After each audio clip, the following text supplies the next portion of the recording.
Previously on the Steve Fox career mode. So we're having up to 5 red lights here at Catalonia. And it's lights out and away we go, and a brilliant start there by Steve, getting off the line well and jumping 3 cars in the process, make that 4 with Hulkenberg. Getting the slipstream of Danny Kliat now, he's up to his P11 already. Going to turn 1, there's going to be a slight bit of contact. You see Steve raises his hand in the air, but he's up into 8th place after only turn 1. And unfortunately it's going to be P11 for Steve Fox today here at Spain, at the Spanish Grand Prix. Okay, I've got something for you. The new parts have been fitted to the car. The simulation numbers are good, so look forward to your feedback. Check out the details.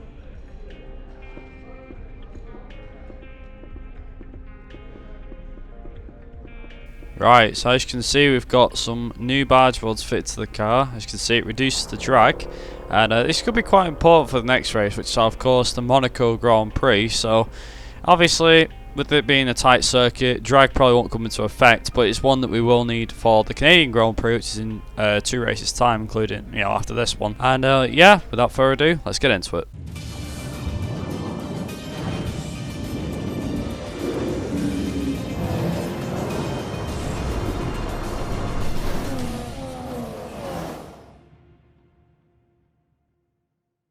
Welcome to Monaco for this weekend's Formula One Grand Prix. It's a race that is truly steeped in history, but before the drivers turn their attention to winning, they first need to get through today's tricky practice session. Lowe's hairpin is the slowest corner of any track on the Formula One calendar.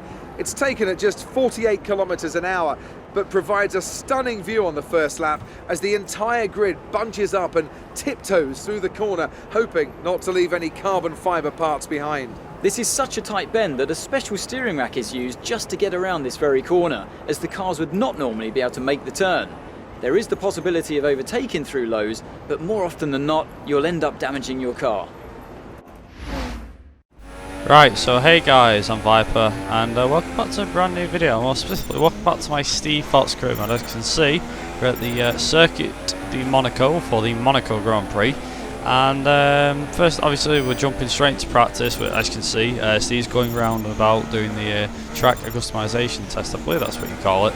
I still can't get it right because I can't remember the name of it completely. But as you can see, just going through the lap. He's doing alright, he's did pretty decent. But he did actually go on, he got 430 points, that was obviously his first attempt. And then the next attempt he actually managed to come across the line to do, I think it was about 500 points, as you'll see on screen now. 520 points, so only 5 points off the best score there, which is pretty damn good.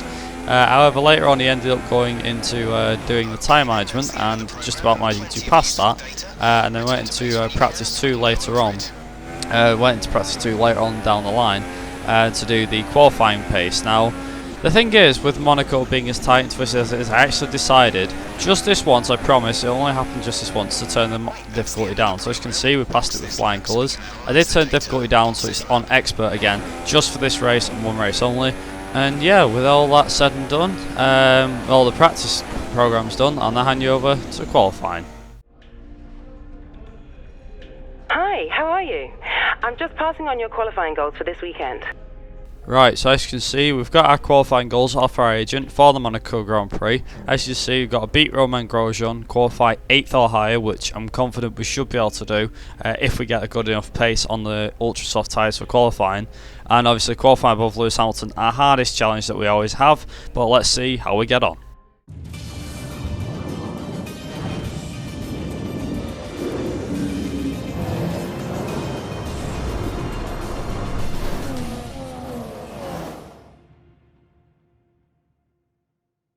Here we are at one of the most difficult circuits on the racing calendar. Welcome to Monaco for today's Formula One qualifying. This is the kind of track that eats rear tyres for breakfast, or so I'm told by more experienced drivers than myself. Well, tyre management is key here, specifically the rears. It's all too easy to overheat and wear the rear tyres as they're punished out of the low-speed corners. Most teams won't be able to avoid some kind of issue here, especially the teams that are running less downforce. Right, so qualifying time here at Monaco for the Monaco Grand Prix. Now as you can see, we're going to jump straight into it. First lap that Steve did, obviously was on the ultra soft tyres. We're going to sit through his entire first qualifying lap, as it just shows like how much he was able to pick up throughout like the second lap afterwards. But this is his first attempt. He did manage to get it on his second lap. He got a better lap on the second one, but obviously his first one, as you can see, he's got right on board with him for the entire lap. Unfortunately, I had Perez and I believe it was Ericsson ahead of him, who we had holding us up. But thankfully, as you'll see in a minute, Ericsson manages to let us past in the tunnel. I don't know what you call it. Is it Monaco tunnel? Tunnel section of the track, and as you see, he lets us round. We just about keep it out the wall, thankfully, and coming down into the heavy braking zone here. And it's quite a bit of a difficult corner to navigate that one, and especially getting it right. Thankfully, I got it right in qualifying, which is where I needed it. And it played quite a good, important role in the race. So thankfully, we managed to get that corner right. Like I said, this car in particular, the swim pool section and the last few corners here, I noticed the AI seemed to do quite well. Even on Expert, the AI was doing really, really well. Either the fact that I was just really crap, I don't know. As you can see, DRS Open coming across the line to do a 1:16.508. However, the next lap, when Perez got out of the way, he did manage to go a lot quicker and set a 1:15.887, which was the fastest lap, and put him on provisional pole. But did he get pole position for the Monaco Grand Prix? Well, I'll now hand you over to the commentators who can give you a full rundown, and we'll also be able to see where Steve is positioned for tomorrow's race. The grid is all set then for the race tomorrow. But before we go, let's quickly remind ourselves of our top three, who are a Haas, Rosberg and Lewis Hamilton. It's time to leave for now, but we'll be back tomorrow when the Grand Prix itself gets underway.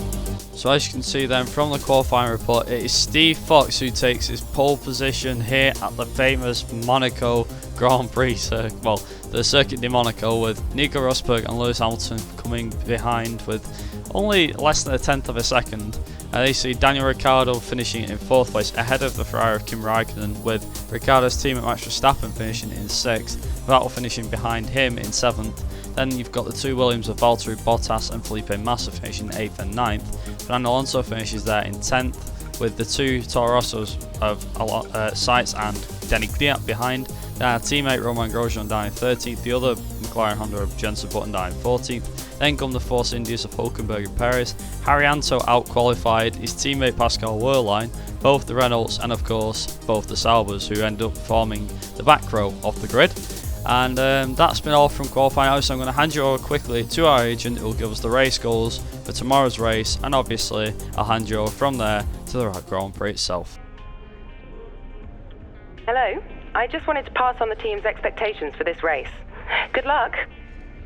So not a very happy agent there, as you can no doubt have heard, and that was because we actually lost the rivalry to Lewis Hamilton, unfortunately.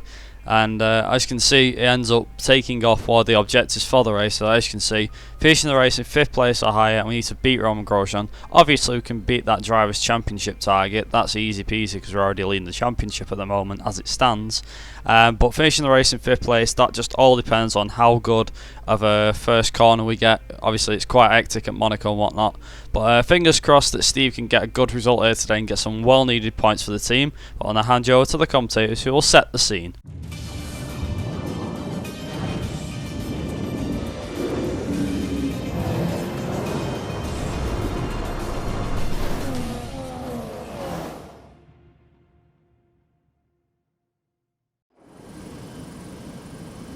Motor racing has come a long way since the first Grand Prix of the early 20th century. We have faster cars, bigger circuits, highly trained drivers who've dedicated their lives to racing. But still, we return here. Still, it remains the most desired victory in Formula One. Still, we race the Monaco Grand Prix. The astonishing Circuit de Monaco is, for all intents and purposes, virtually unchanged since its inaugural race back in 1929. The faster cars of today, though, ensure the 19 corners past the casino and along the seafront remain as thrilling as ever. A 2.1-mile lap here takes us around an entire country, yet never more than inches from the race-ending barriers. And as the drivers start thinking about getting a good start and how on earth to get through Saint-Devote in one piece, I have to wonder, Anthony Davidson, if we might be seeing a safety car or two today. Well, you wouldn't exactly bet against it, would you? Statistically, it is pretty common, of course. About 80% of all Monaco Grand Prix will have at least one safety car. And that's despite the incredible work of the marshals around here, who you'll often see lifting cars out of the way just under the yellow flag conditions. The teams will always plan for the worst case scenario though, and they'll be making sure various caution periods are built into their strategy models for the race. Okay, it's a short run to Saint-Devote, and you know what Monaco's like, so try to defend this lead. Well then, after an exciting qualifying session yesterday, let's take a look at how the cars line up. It's Haas in pole position then, and Nico Rosberg completes the front row. Looking down the rest of the grid we have Hamilton, Ricciardo, Kimi Raikkonen and Verstappen, Vettel, Bottas, Massa and Fernando Alonso, Sainz, Kvyat, Romain Grosjean and Button, Hulkenberg, Perez, Rio Haryanto and Kevin Magnussen, Wehrlein and Palmer, Marcus Ericsson and Felipe Nasser starts from the back of the grid. Now it's almost time to lights out, so let's go down to the track. Right, so it's race day here at Monaco, and as you can no doubt see, Steve is on pole, as you saw from qualifying. The race strategy for this one was a bit difficult, because obviously it's 50% race that I decided to do for this one, with it being a special race of the calendar, a dual race as most people call it, of the F1 calendar. I decided to take down the fuel because I noticed that we had 43 laps worth of fuel, and I thought, nah, I don't need that many laps worth of fuel. There's only 39 laps and a 50% distance, so I thought, well, in terms of strategy, what can I sort of go for? You know, what can Steve go for? And obviously they wanted us to start in the ultra soft and move over to the super soft. Now, I was thinking, obviously as you can see, I was toggling between the two, thinking, well, should I go into soft, super soft? In the end, I ended up just going with what the team give us, which was the ultra soft and then the super soft. I did set it a lap behind, which was to pit on lap 14, which added, I think it was a tenth or like a 2/10 of a second onto the race time in total. So I ended up going for lap 14 in the end, with lap 15 being my actual pit lap, and obviously going on to the super soft. So going to be an interesting race today, I can already tell, with Monaco being the famous track that it is. It's going to be quite extraordinary. I can't wait to see it, and yeah, I hope you guys can't either. So without further ado, let's get into it. So we're having up to 5 red lights here at Monaco. It's lights out, and away we go here at Monaco, and Steve's off to a cracking start ahead of Nico Rosberg, ahead of Lewis Hamilton, going into turn 1. Can he keep the lead? Yes, he can, and everyone gets through turn 1 nice and safely. Not a bad start from Steve, if I do say so myself. And yeah, not too bad actually. I mean, going through the next set, obviously Casino Square here, Steve's doing relatively well actually, keeping Rosberg behind. Now obviously, I know what you guys are thinking now. On the ultra softs, has Steve really got a chance? Well, with 50% distance on, yes and no. Most of the race, and I will say this now and get this out of the way early, is that most of the race was keeping the cars behind. Because obviously, we all know how quick Rosberg and Hamilton, you know, and obviously the Mercedes package is overall. Obviously, they're a lot quicker than ourselves, so it was vital that we stayed ahead of the Rosberg and Hamilton, you know, both the Mercedes basically, as much as possible. So basically the majority of that race was dependent on that, and there was only a few highlights, hence the reason why this episode was a lot shorter than you think. We didn't end up crashing, don't worry, but like I said, I'm going to ride you on board this whole way through his first lap. As you can see, he locks his right front tyre. Need to get my facts right there. But yeah, across the line he's going to come any second now for the first lap of the Monaco Grand Prix, and across the line he comes, says the fastest lap and pulls out a second advantage. Now, like I said, there wasn't really much happening. However, when I went in for my first, one and only pit stop of the race, which was on lap 15, as you'll see here, just about got the pit lane spirit. There's always a hard one that. Anyone that's done Monaco, anyone that hasn't done Monaco yet, be warned. Pit limiter, pit speed, pretty difficult.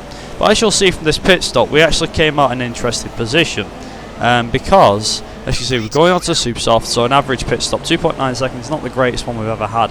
However, coming out the pits, as you can see in the bottom left of the map, as you can see, Rosberg's coming down the pit straight. Steve's hit the wall there and lost a bit of his front wing, And as you see, he just about nips ahead of Nico Rosberg. As you can see, the pit is saying we've got minor damage on the front wing, so make sure you just take it easy out there. Don't hit any more off your front wing. So he's come out ahead of Nico Rosberg, which is where he needs to be. And obviously, on a track such as this, it's extremely difficult to overtake. As you can see, we're still in the lead on lap 29, so quite a bit down the way. And like I said, there wasn't really much happening. We held Rosberg back lap after lap. Got DRS thanks to NASA here, because obviously we're in the 1 second rule. And then we end up passing Palmer. However, Palmer was a bit harder to pass. I mean, he slowed down, but in a bad place, because obviously he was still like trying to race us towards it. But unfortunately, after that, there wasn't much else. We did try and catch the cars in front. But you actually all ride on board with us for the final lap of this Monaco Grand Prix. So I apologise that it's gone so quick, but yeah, like I said, not much happened. We just managed to keep Rosberg behind lap after lap. The gap was at a second constantly. He did keep DRS. We did make 1 or 2 mistakes, but thankfully not enough of a mistake to actually let him past or let him close up significantly to catch us. So we kept the gap at around a second. As you see, the gap's 0.3 of a second there. You see Verstappen 10.5 seconds behind, so me and Rosberg were practically just running the show. But obviously, as you can see, we've got some back markers in the way in form of Rio Haryanto, I believe it was Marcus Ericsson, and also the other Anna of Pascal Wehrlein, I believe. So you're going through a tunnel. Now this was where Rosberg caught up to us here. You can see from the double arrows that appear on the screen. He does get right up, he closes right up, we go through this right left-hander, bomb it out of the chicane, and we pull away from Nico Rosberg. However, this was where, again, Rosberg caught back up again. Now, it was kind of just, we had several bits where we were strong, and there were several bits where he was strong. So we managed to keep him ahead. But is he going to try and go down the inside the final chicane? No, he's not. He's going to hand back and think on it.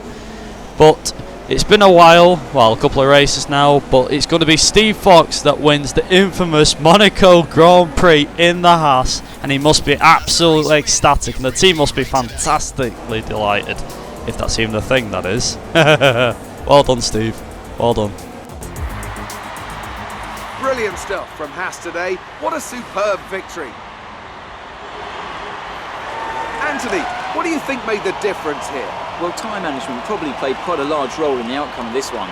As ever, it's not just about speed, it's all about maintaining that speed consistently over a stint, over a race distance. So being able to keep up the lap times while still being smooth on the controls and gentle on the tyres, that's really where the race was won today. There aren't many teams, you know, as they come out onto the podium now, who could do what Haas have managed to accomplish here. It's hard to believe just how competitive they've already become. An amazing victory.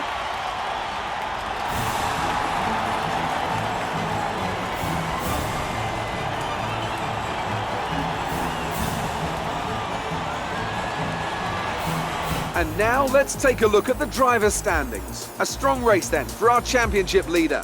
That's extended their advantage at the top of the standings. Now then, Anthony Davidson, who was your driver of the day? Max Verstappen. When I was his age, I was just jumping into single-seaters for the first time. The fact that he's here in Formula 1 and putting in performances like that still amazes me. On to the constructors then. After all that excitement, it's time for a lie down, I think. Thanks for joining us, and goodbye until the next race. So as you can see then from the race results, it is Steve Fox who wins from Nico Rosberg by 0.4 of a second, who was in second place in the Mercedes. You see Max Verstappen finishes in third, so a great race for Max there in the Red Bull. Then you've got the two Ferraris of Kimi Raikkonen and Sebastian Vettel, and then Valtteri Bottas in sixth. However, the biggest surprise has come from Daniel Ricciardo and Lewis Hamilton. As you can see, they both started fourth and third respectively. They ended up making 2 pit stops. Now I presume there was contact between the two of them, or they had an accident with other cars or something like that, possibly, or they had a puncture maybe, who knows. But nevertheless, they finished in 7th and 8th place. As you can see, Felipe Massa finishing in 9th, Carlos Sainz finishing in 10th and grabbing the final point for Toro Rosso. You see our teammate Roman Grosjean down in 11th, Danny Kvyat in 12th, Force India of Nico Hulkenberg there in 13th. There you've got both the McLaren Hondas of Alonso in 14th and 15th. Perez in 16th, Wehrlein 17th, beating out the likes of Magnussen, Ericsson and Haryanto. As you see, Jolyon Palmer and Felipe Nasr both got lapped in the end, unfortunately. And moving on to the incident side, there was actually only 3 incidents. Now, there were 2 on lap 1, as you'll see in a second. There was 2 on lap 1, and one on I think lap 22, 23, which was concerning Steve and the track limits. But unfortunately, like I said, it's unfortunate that Grosjean managed to finish, finished outside of the points, because obviously we wanted to get a double points finish here today, with us being in strong positions that we were. You see there, Jody and Palmer collided with Ericsson, Felipe Nasser collided with Jody and Palmer, and obviously Steve got a warning for exceeding track limits. But apart from that, there was no major incidents. I was expecting one, with it being Monaco and whatnot. But in terms of the Drivers' Championship, as you can see, Steve Fox extends his advantage to 15 points over Nico Rosberg in the championship. Sebastian Vettel moves ahead of Lewis Hamilton, who now leads him 3 points ahead, and leapfrogs him in the championship. And as for the rest of the field, as you'll see as we go down, nobody's changed position. So as you see, it's still Daniel Ricciardo in 5th, Kimi Raikkonen 6th, and so on. Obviously, people have scored points in their respective areas, you know, with Carlos Sainz scoring a point, but it's not given enough of an effect to move up or down. Still, as you can see, as you go down the order there, Jenson Button, Rio Haryanto, Pascal Alonso, both the Manners, both the Saubers of Ericsson and Nasser, and of course both the Renaults of Magnussen and Palmer have yet to score points. So fingers crossed, like I said, that the other teams can score some points this season. In particular, Jenson Button from McLaren. I'm hoping he scores some points. Fingers crossed he does. And then in terms of constructors, again, that remains where it is. Mercedes, Ferrari and ourselves in the Haas have managed to get the gap reduced between ourselves and Mercedes. Only by 3 points. Ferrari's has closed up a bit. We've closed up on Ferrari a slight bit. You see Red Bull 4th, Williams 5th, Toro Rosso 6th, Force India 7th, McLaren under a point behind in 8th. As you see, Sauber, Manor and Renault yet scoring points in 9th, 10th and 11th. And on that bombshell, I will leave this video here. That's been all for the Monaco Grand Prix. I hope you guys have enjoyed it. If you did, make sure to hit the like button if you enjoyed. I'm sure to subscribe if you are new. Also, be sure to let me know how you think this series is going and how you think Steve's driving is doing down in the comment section below. And until next time, I'll see you guys, me and Steve, will see all of you guys in Canada, for which is, of course, the famous Canadian Grand Prix with the Wall of Champions, as everybody knows. And until next time, I've been Vibe Racing. You guys have been awesome watching. I'll see you guys in the next video. Ta-ra!